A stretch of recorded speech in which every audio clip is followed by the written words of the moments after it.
Welcome to பிரகாஷ்னி kitchen. இன்னைக்கு நம்ம பார்க்க போகிறது நல்ல காரசாரமான செட்டிநாடு ப்ரான் குழம்பு வித் ரைஸ். ஆக்சுவலாக ரைஸ் எல்லாத்துக்குமே தெரியும், இல்லை ஒரு பிகினர்ஸ்க்கு வந்து கொஞ்சம் யூஸ்ஃபுல்லாக இருக்கும் அப்படின்றதுக்காக நான் சொல்லியிருக்கேன். வேணுன்றவங்க எடுத்துக்கோங்க, இல்லைன்னா பிரச்சனை கிடையாது. இப்போ நம்ம ப்ராசஸ்க்குள்ளே போவோம். இன்னொன்று, இன்க்ரீடியன்ஸ் எல்லாம் டிஸ்கிரிப்ஷனில் இருக்குது, கொஞ்சம் பார்த்துக்கோங்க.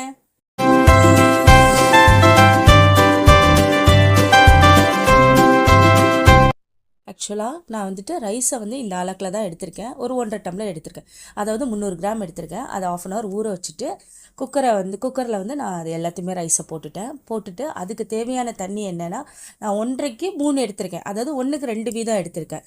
எடுத்துகிட்டு சால்ட்டு கொஞ்சம் சேர்த்துட்டு குக்கரை மூடி வச்சுருங்க. அவ்வளோதாங்க. ஒரு 4 விசில் விட்டிங்கன்னா ரைஸ் முடிஞ்சிச்சு. இப்போ நம்ம வந்து என்ன செய்ய போகிறோம்னா, செட்டிநாடு ப்ரான் கிரேவி செய்ய போகிறோம். அதுக்கு தேவையானது வந்து ஆனியன், டொமேட்டோ, அப்புறம் இஞ்சி, பூண்டு, கருவேப்பிலை, கொத்தமல்லி, ஒரு பச்சை மிளகாய் எடுத்துக்கோங்க. அப்புறமேட்டுக்கு இதுக்கு மசாலா திங்ஸ், மல்லித்தூள், மிளகாத்தூள், தனியாத்தூள், பெப்பர், அப்புறமேட்டுக்கு இது பேருனா கொஞ்சோண்டு சோம்பு, கொஞ்சம் மிளகு, இதெல்லாம் எடுத்துக்கோங்க. எடுத்துகிட்டு இப்போ வந்து அடுப்பில் வந்து குக்கரை ஏற்றிட்டு எண்ணெய் கொஞ்சம் கூடவே ஊற்றிக்கோங்க. ஏன்னா இதுக்கு வந்து நல்லாயிருக்கும். இன்னொன்று, அந்த எண்ணெயை சூடு பண்ணதுக்கு அப்புறமேட்டுக்கு சின்ன ஆனியன், நீங்கள் பல்லாரி கூட சேர்த்துக்கலாம், ஒன்றும் பிரச்சனை கிடையாது. இதை வந்து நல்லா ப்ரௌனிஷ் ஆகிற வரைக்கும் நல்லா வதக்கி விடுங்க. சின்ன வெங்காயம் ப்ரௌனிஷ் ஆனிச்சுன்னா குழம்புக்கு நல்ல டேஸ்ட்டும் கொடுக்கும், கிரேவி கலரும் கொடுக்கும். இப்போ நம்ம தேவையான பொருள் என்னென்னா, தேங்காய், இஞ்சி, பூண்டு, அப்புறம் மிளகு, சோம்பு இதெல்லாம் போட்டு அரைச்சிருவோம். அரைச்சிட்டு நல்லா நைஸாக அரைச்சிக்கோங்க.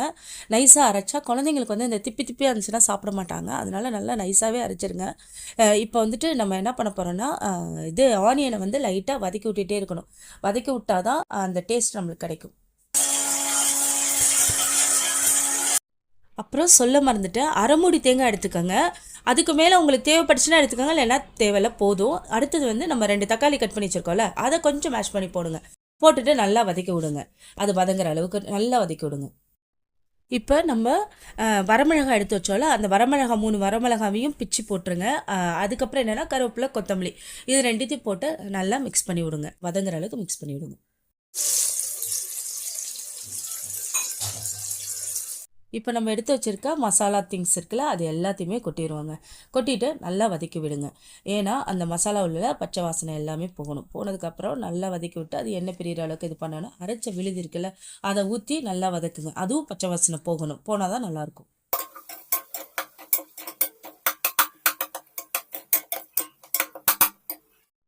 நம்ம இப்போ வாஷ் பண்ணி வச்சுருக்க நான் ஒரு 1 kg ப்ரான் எடுத்திருக்கேன். நல்லா நரம்பு எடுத்துகிட்டு வாஷ் பண்ணி வச்சுக்கோங்க, மஞ்சள்லாம் போட்டு. இப்போ அதை வந்து குக்கரில் சேர்த்துருவோம்.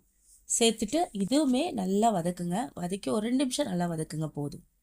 ப்ரானில் அதிகமான ப்ரோட்டீன் சத்து இருக்குது. குழந்தைங்களுக்கு ரொம்ப ரொம்ப யூஸ்ஃபுல்லாக இருக்கும். கண்டிப்பாக குழந்தைங்களுக்கு கொடுங்க. ஏன்னா இதில் வந்துட்டு முள் எதுவுமே இல்லாதனால குழந்தைங்க நல்லாவே சாப்பிடுவாங்க. இன்னொன்று, இதில் போட்டிருக்க மசாலா வந்து ரொம்ப ரொம்ப நல்லாயிருக்கும். இன்னொன்று என்னென்னா, இதில் வந்து சால்ட் நம்மளுக்கு தேவையான அளவு இப்போ சால்ட்டு சேர்த்துக்கலாம். சால்ட்டை சேர்த்துட்டு அதையும் நல்லா வதக்கி விடுங்க. வதக்கி விட்டுட்டு நம்ம அரைச்சி வச்சுருக்க பார்த்தீங்களா விழுது, அதில் வந்து தண்ணி மிக்ஸ் பண்ணிக்கோங்க. ஒரு 1 கப் அளவுக்கு தண்ணி மிக்ஸ் பண்ணிக்கோங்க. தண்ணி மிக்ஸ் பண்ணிவிட்டு நல்லா குளிக்கிட்டு அதுக்கப்புறம் அந்த தண்ணியை சேர்த்துட்டு இதுக்கு தேவையான அளவு தண்ணினா ஒரு 3 கப்பு ஊற்றிக்கோங்கப்பா. மிஞ்சி போனால் ஒரு 500 mlன்னு வச்சுக்கோங்களேன். 500 ml தண்ணி எடுத்து ஊற்றிட்டு அதை நல்லா கொதிக்க விடுங்க. ஓகே, இப்போ வந்து குக்கரை மூடிட்டு 2 விசில் விடுங்க, முடிஞ்சிச்சு.